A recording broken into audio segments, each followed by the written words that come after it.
Ladies and gentlemen, hello from the MLG studios here in New York City, and welcome back to the Winter Season Showdowns, where every single day of the week, except Saturdays and Sundays, well, some select Sundays, we have some matches. 5 p.m. Eastern, we have some awesome StarCraft 2 Heart of the Storm action coming your way.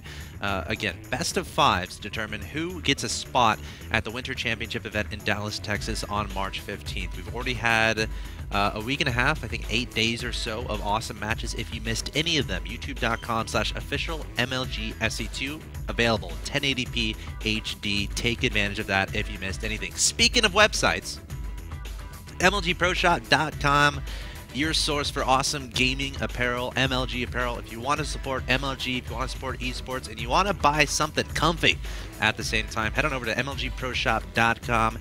Do a little bit of browsing. Of course, there's gift packs, there's baseball caps, female gaming apparel. Valentine's Day is coming up. If you want to buy something for your significant other, I am sure they would appreciate a gift from the MLG Pro Shop. Awesome opportunities here for some pretty sick apparel. And of course, get to support MLG at the exact same time, which isn't bad. Never bad. You should always try to support anything you enjoy, in my opinion. You know what though? I think it's time for game number 3. I think so too. I've been after the last game, the nerves are Nick frayed was all of all my antsy endings. in the break. He's like, I want to go to the next I'm game. ready. It might I'm be ready, the NOS. man. It might I be think your excitement. It's both, man, because you know everyone's talking about what should Zerg do in Heart of the Storm, and Bly's showing us a refreshing, aggressive, almost crazy style. Yep. Is it the way Zerg should be playing Heart of the Storm? I think man is not adjusting to it correctly. But for now, at least, well, it's 1-1. But Sure. that last game, it looked like it worked out pretty well, and this is a great map for that same style, I believe. Ohana, of course, is the map that Nicholas is referring to, which is the current setting for Game 3 of this best of 5 to determine which one of these players will advance to the championship event in Dallas, Texas on March 15th. In the bottom right-hand location, taking a guess, extractor trick likely. Yep, there it is the blue Zerg player representing Team Acer. He is Bly. His opponent on the other side of the map is the red Protoss player Mana from Team Mouse. Won game 1, but then fell in game number 2. Very, very good Protoss player, though. Both these guys near the top of the European scene. We'll have to see who's going to make it. Of course, Ohana is a map we are familiar with. It's interesting. We're Liberty days. We're familiar with it, and this is a map where it's like Protoss 2 base Immortal, and yes. But I'm thinking like, if you were Protoss playing Bly, would you 2 base Immortal on Bly? No. No, you Based would on not. That last game, I would not. I mean, you move out across the map like, all right, let's go out and fight some Zerg, and then you get like 1/4 the way across the map, and Zerg just comes in here and like, what? You're supposed to be making drones. Where'd all those guys come from? 50 speedlings running out of the darkness, leaping towards your immortals and your sentries, and you're forced to expend all the energy that you're trying to save up, and then your push isn't so good anymore, is it, Axslav? Not so good, my friend, not so good. Bly really likes to take the fight to his opponents, at least in his last 2 games. And actually in his other games too, most ones I've seen, he really likes that aggressive style. Very refreshing, at least for me to see that. Most Zergs tend to be a little bit less aggressive these days. Nice to see that there are still those aggressive options available. This game, though, looking just like last game so far. Always have this this pesky little probe from Mana trying to be annoying. It's not going to make it out. Yeah, that probe's dead. That probe's dead. He's dead. I thought he was going to get back in the main. If he got back in the main, he could tell whether or not gas would be made that early. He could skip that early second cannon he got the other game. You know, there's some adjustments he can make. Not getting any more scouting done, though. Bly now has map control. And again, taking that gas as soon as he knows the probe's gone. We have a Ninja Probe, actually. Ooh. Oh, he was in such a good position. He was outside of Watchtower range, but that last little duck towards this area put him back in Watchtower range. And Bly's going to see that and take advantage and take out the probe. Yeah, those Zerglings, they're probe hunting experts. It's like in one of those Prison Break movies, you bust out the dogs when the convicts escape. I mean, these Zerglings are like, they're way more effective than that. Yes. They will hunt down probes anywhere. Just within a Watchtower sight, if you get that close to them, you'll never lose them. Once they got your scent, they'll hunt you down forever. Never get chased by predatory Zerglings. Best Zerg players are so good about their scouting with those Zerglings, checking every nook, checking every cranny, because one ninja probe can be the difference between a win and a loss. One ninja probe can be the difference between a berth in the MLG Winter Championships and having to stay at home and watch the beautiful 1080p HD stream. Not such a bad option. No. But you know what? You'd rather be there. You'd rather be there and watch it 1080p in a giant screen while playing and winning thousands of dollars. Of course, $75,000 of prize money is at that tournament. Only 32 players, which means if you make it, you've got a very, very good shot of making some serious cash. All right, let's see what Bly's up to here. You mentioned before he did take his gas, exceeding 70 there, approaching that 100 mark where we start seeing stuff happen. Oh, actually, you already started speed, so let's see what he uses that next 100 gas on. Is it going to be a layer? No ultra crazy fast layer, very similar to last game, except here's the third hatchery before layer. This game he's taking a little bit later, which I think if he's going to go Hydralisk is the correct choice. Of course, Hydralisk, the Hydralisk then builds very fast. Hydralisk themselves build very fast. So you don't need to tech layer super fast if you just want Hydralisk in time to deal with air threat.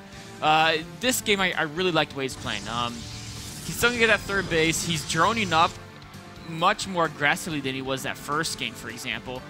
And Mana, though, he made that second cannon. He had to because he saw there was no third base. He knows Bly could be coming at him. Mana's playing a little conservatively, and if Bly continues to drone up aggressively, utilizing that map control that his kind of gas opening with threatening those all-ins and getting that speed out has given him, he could be in good shape going forward in this match. I really love this move here from Mana, extending across the map here with this Mothership Core, going to check on the progress of that third base, get a little bit of damage done to it. This is something you couldn't do in Wings of Liberty, obviously. This is something unique to Heart of the Swarm, that Mothership Core. You can't scout with it, and you have a very little risk of losing it because the Queens are pretty much the only anti-air ability at this point in the game for the Zerg player. And generally, it's going to take a while for Zerg to get a Queen over there, as we're seeing right now. So Mana will have the option to either run back home or simply recall his Mothership Core back home. Either way, not in a lot of danger sending this Mothership Core across the map.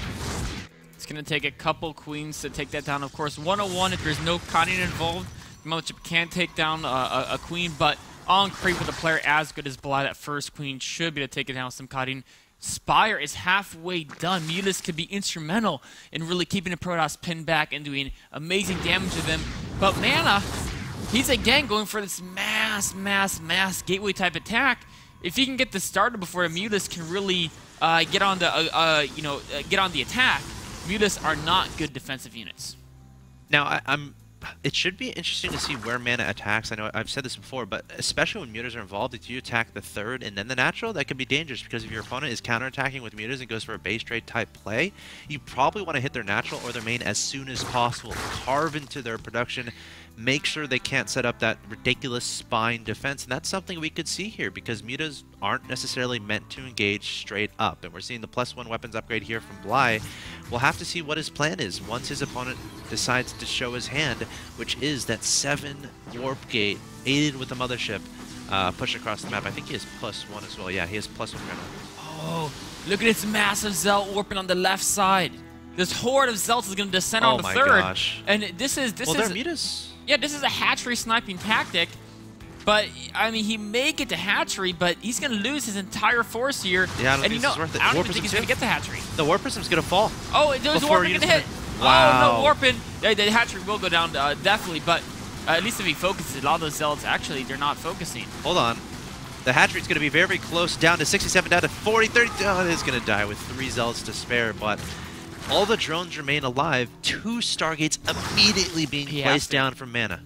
That's 100% the correct decision for Mana. If you tried to go for Blink now, your opponent have map control for so long, you take all this damage, and then by the time you get your Stalkers out, they've got 4 bases and 1 billion speedlings, so your Stalkers can't even walk outside your walls. So, in this situation, you got to go double Stargate. The new Phoenix with 5 Rage is a great tool against it. He still has the same problem, though, is that waiting to get those Phoenix up. Wow, look at this. Straight for the I love what Bly's doing. He doesn't care about Photon Overcharge. He says, you know what, yeah, I'll take a pounding. I'll lose a meter or 2. and you'll lose a lot of probes. How many probes? 15 workers killed there. Income tab is 50 to 47.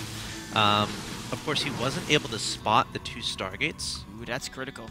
Let me verify that's the case. Yes, he wasn't able to spot the 2 Stargates. A fleet beacon is also on the way, so Mana is going to try to keep these Phoenixes hidden as long as possible. He wants to try to take Acer Bly off guard, but the Muta's heading straight for that area. He's going to have to reveal them as soon as they get in there, but he'll have 4 Phoenix with 5 range. That's a lot of Mutas, though. Fleet beacon's on the way, so they eventually will have the range upgrade, but the Mutas are already doing so much damage.